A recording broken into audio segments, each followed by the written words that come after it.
Teman-teman, Alkitab itu bukan buku fiktif loh. Alkitab memang merupakan narasi sejarah.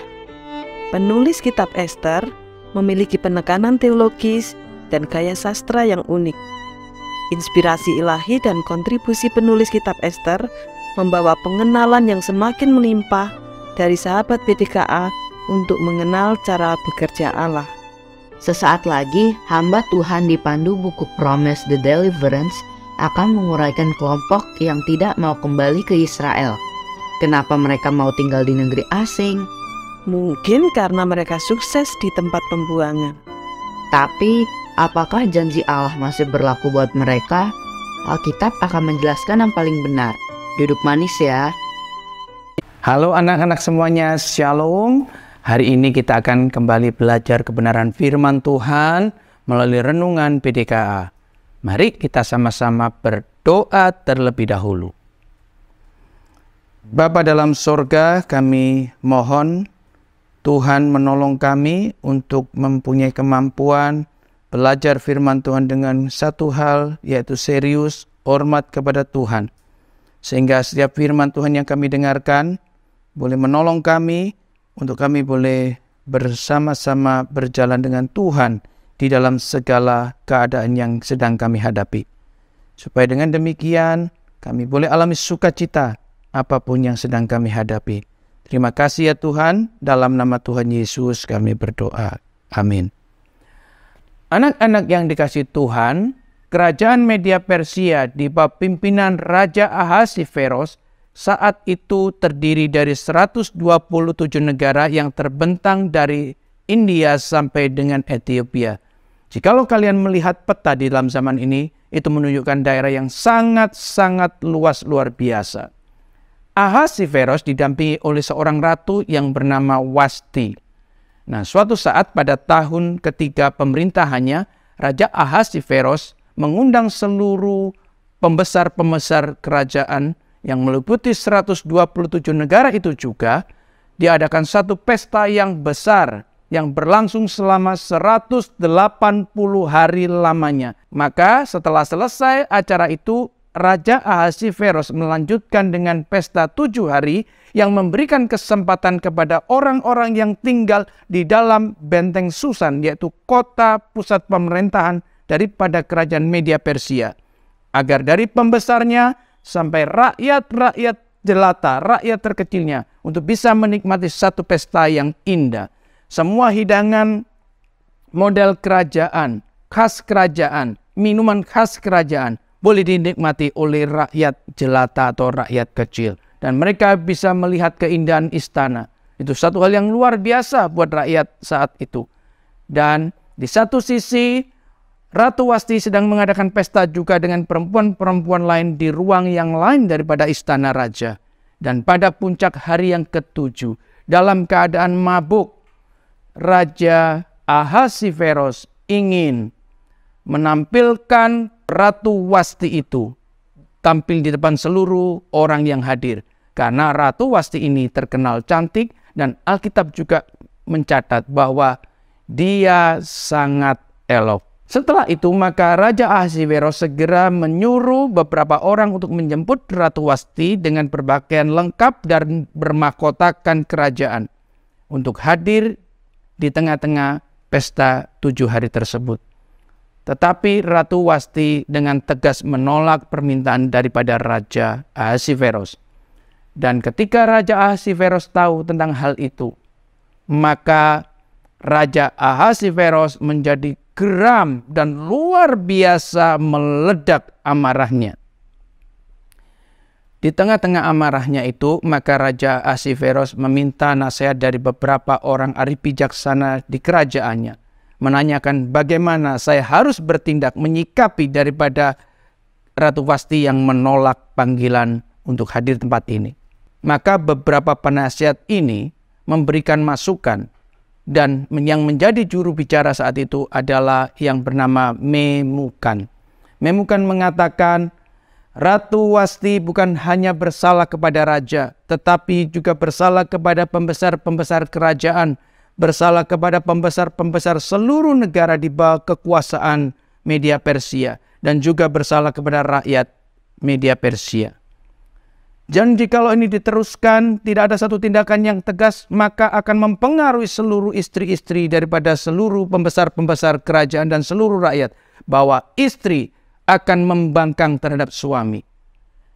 Dan jikalau tuanku Raja Ahasiveros berkenan, biarlah Raja Ahasiveros membuat satu undang-undang yang menetapkan bahwa Ratu Wasti tidak boleh selamanya untuk menghadap Raja Ahasiveros, dan Ratu Wasti dipecat menjadi ratu dan digantikan oleh wanita yang lebih baik. Anak-anak yang dikasihi Tuhan, seharusnya nasihat ini tidak boleh terjadi seperti itu. Karena di dalam zaman itu memang ada satu peraturan bahwa ketika pesta sedang berlangsung dan para laki-laki ini sedang mabuk, maka seorang wanita itu tidak boleh hadir di dalamnya. Karena wanita ini juga mempunyai martabat yang tinggi. Wanita ini tidak boleh ikut dalam pesta kemabukan. Tetapi para penasihat ini justru memberikan nasihat yang sebaliknya. Nasihat ini tidak seharusnya diberikan kepada seorang Raja Ahasiveros.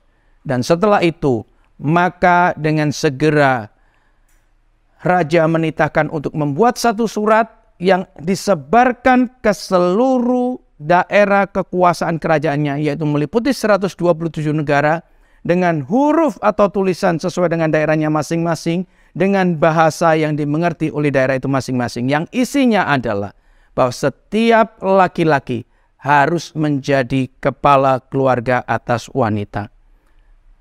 Anak-anak yang dikasihi Tuhan, setelah waktu berlangsung begitu cukup lama dan Raja Ahasiveros panas hatinya telah menjadi surut, Raja Ahasiveros mulai terkenang akan Ratu Wasti. Raja Ahasiveros juga mulai teringat akan keputusannya yang begitu konyol atau salah. Dan dia menjadi sedih akibat daripada semua itu. Tetapi pegawai-pegawainya dengan sigap melihat daripada sikap Raja Ahasiveros dan segera mengusulkan kepada Raja Ahasiveros untuk dengan segera mencari gadis-gadis cantik untuk mendampingi Raja Ahasiveros menjadi ratu, menggantikan Ratu Wasti yang sudah dipecat tidak lagi menjadi ratu di dalam istana kerajaan Media Persia. Maka sejak itu dikumpulkanlah para gadis-gadis dari bermacam-macam negara bagian itu. Dan itu akan ditunjukkan kepada raja untuk dipilih, barang siapa yang berkenan, raja memilih atasnya, dia menjadi ratu menggantikan Wasti.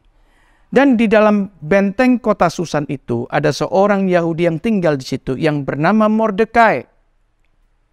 Mordekai ingin juga mengikut sertakan Hadasa yang dalam bahasa Persia diberi nama Esther. Mordekai memberikan pesan kepada Esther agar jangan menyebutkan jati dirinya bahwa dia adalah orang Yahudi. Maka saat itu Esther diikutkan di dalam pemilihan sebagai pengganti Ratu Wasti. Dan kita melihat Tuhan berkenan, Tuhan berkehendak, dan atas pertolongan Tuhan, maka Esther terpilih menjadi ratu menggantikan Wasti. Raja berkenan atas Esther. Raja senang kepada Esther dipilih menjadi ratu menggantikan Wasti. Dan saat itu maka Esther diberikan pakaian yang indah serta dipakaikan mahkota yang pernah dipakai oleh Wasti. Sekarang dikenakan kepada Esther. Dan tak lama kemudian, maka raja mengadakan satu jamuan yang di dalamnya memberikan hadiah kepada daerah-daerah untuk tidak lagi membayar pajak atau juga mungkin meringankan pajaknya. Dan juga memberikan tiap-tiap daerah dengan hadiah yang sesuai dengan kehendak raja atas tiap daerah tersebut. Juga memberikan satu kebebasan hari libur kepada seluruh wilayah yang ada.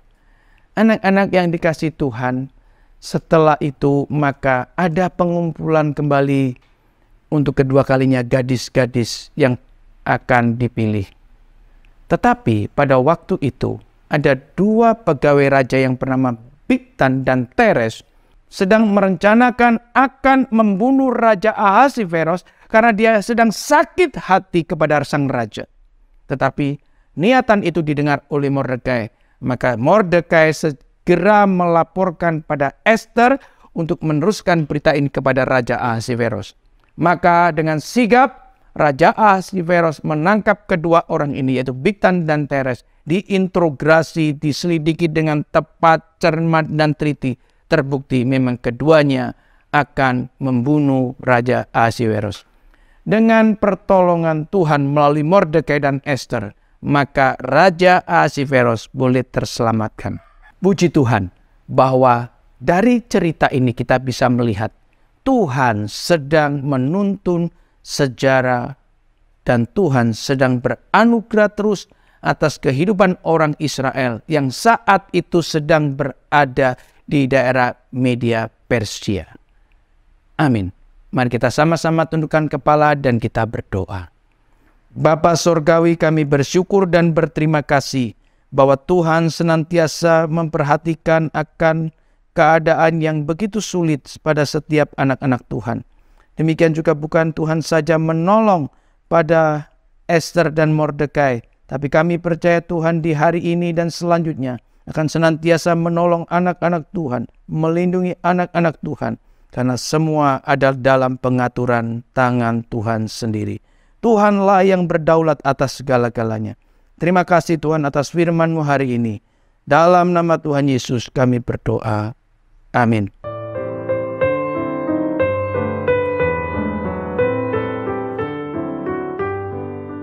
Dari tahta Allah yang berdaulat, terjadi hal yang di luar nalar manusia, yaitu di negara asing, seorang gadis bisa dipilih menjadi ratu.